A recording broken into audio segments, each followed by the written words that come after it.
훈문 백사이항복. 본래는 무제라고 되어 있습니다. 특히 백사이항복 선생의 시집을 보니 무제라는 시가 많아서 집중적으로 정리를 해 봅니다. 무제라는 것은 자신의 속 마음을 드러내기 좋은 시라고 판단하여 무제를 집중적으로 봅니다.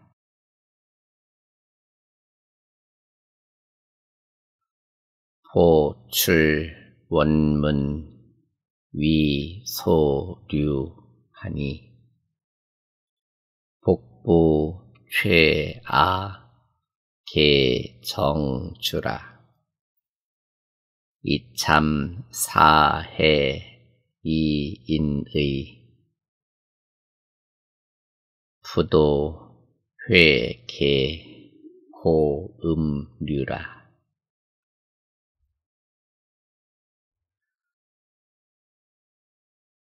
포출 원문 위소류. 군문 앞에서 잠시 머물다 보니 복부 최아 개정주라. 마부가 나를 재촉해 수레를 출발하네.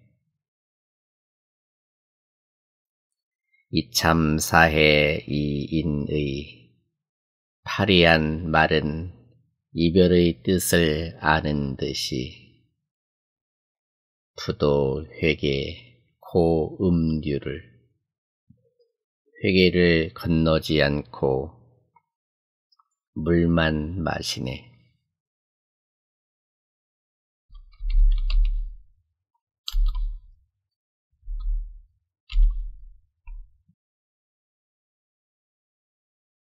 투자식 해석을 해볼까요?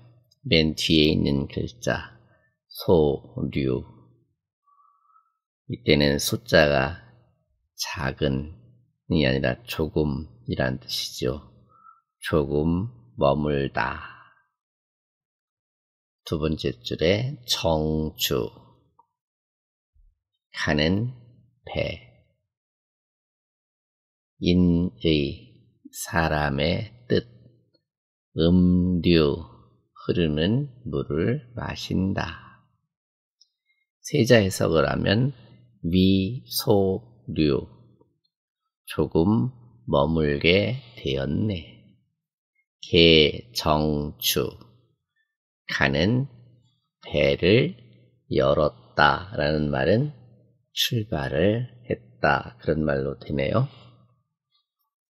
이인의 떠나가는 사람의 의도, 떠나는 사람의 뜻. 고음류. 여기 고자는 일부러 이렇게 번역할 수도 있겠네요. 일부러 물을 마시네.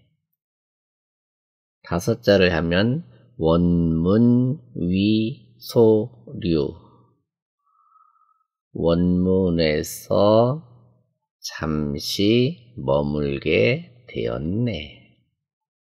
최아 개정주. 최아 대 최자는 재촉하다라는 뜻이니까 나에게 가는 뱃길을 열기를 재촉하네. 빨리 떠나자고 재촉을 한다는 말이네요.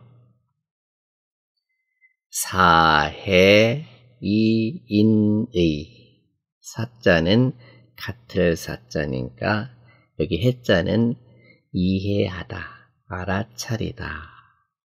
사해라고 투자를 하면 알아차리는 듯, 아는 듯 이렇게 되네요. 떠나는 사람의 마음을 아는 듯 회, 개, 고, 류.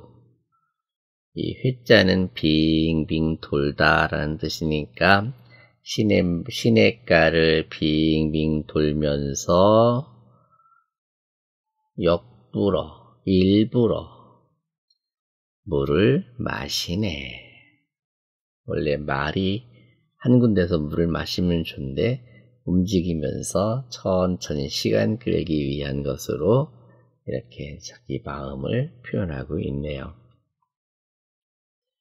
보출 원문 위소류 걸음 보자 출은 출발하다 이렇게 번역해 볼게요. 원문을 천천히 걸어 나서며 위소류 잠시 머물러 있네. 복부 최아 개정주라. 옛날엔 마부가 있었고 이게 복자가 종복자지요. 그래서 말을 끌고 가는 노비죠.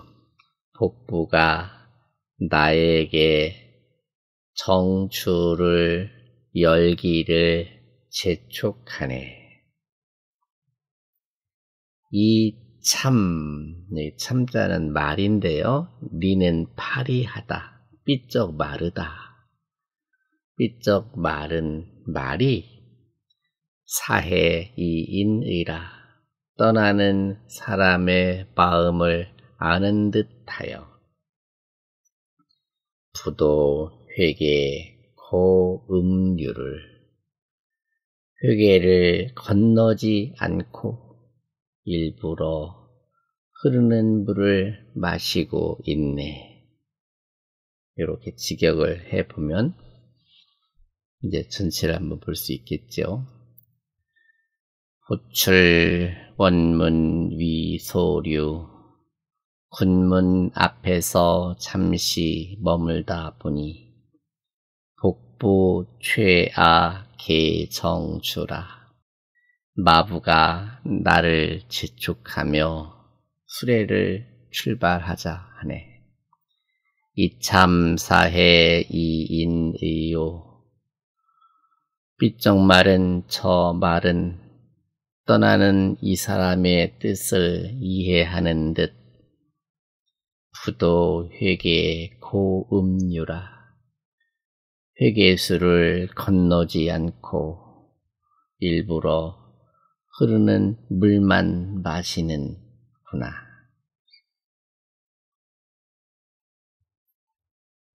이 시는 군문을 떠나면서 느끼는 이별의 아픔과 애틋함을 노래한 작품이다. 군문 앞에서 잠시 머물다 보니 마부가 나를 재촉해 수레를 출발한다고 표현하고 있으니 시인의 아쉬움과 애틋함을 표현한다. 삐쩍 마른 말, 즉 파리한 말이 이별의 뜻을 아는 듯이 회개를 건너지 않고 물만 마신다고 표현을 하니 말마저도 이별의 아픔을 느끼고 있다는 것이다. 회개수를 건너지 않고 물만 마신다는 표현은 말도 이별의 아픔으로 인해 앞으로 나아가지 못하는 것을 표현하고 있다. 이별의 아픔과 애틋함을 강조하고 있으니 군문을 떠나야 하는 시인의 아쉬움과 애틋함, 말도 이별의 아픔을 느끼고 있다는 것, 저 말도 이별의 아픔으로 인해 앞으로 나아가지 못한다는 것을 통해 이별의 아픔과 애틋함을 더욱 깊이 있게 표현하고 있네요. 또한 이 시는 전체적인 분위기에서 애틋함과 쓸쓸함이 공존합니다. 떠나야 하는 시인의 아쉬움과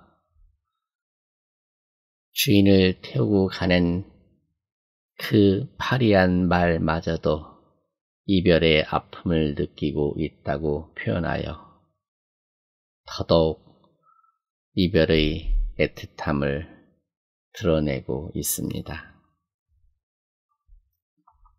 한 번 더 읽어보죠. 보출 원문 위소류 복부 최하 개정주 이참 사해 이인의 푸도 회계 고음류를 보출 원문 위소류하니 복부 최악 개정주람 이참사해 이인의요 부도 회계 고음류를 보출 원문 위소류하니 복부 최악 개정주람 이참사해 인의하야 부도 회계 고음류를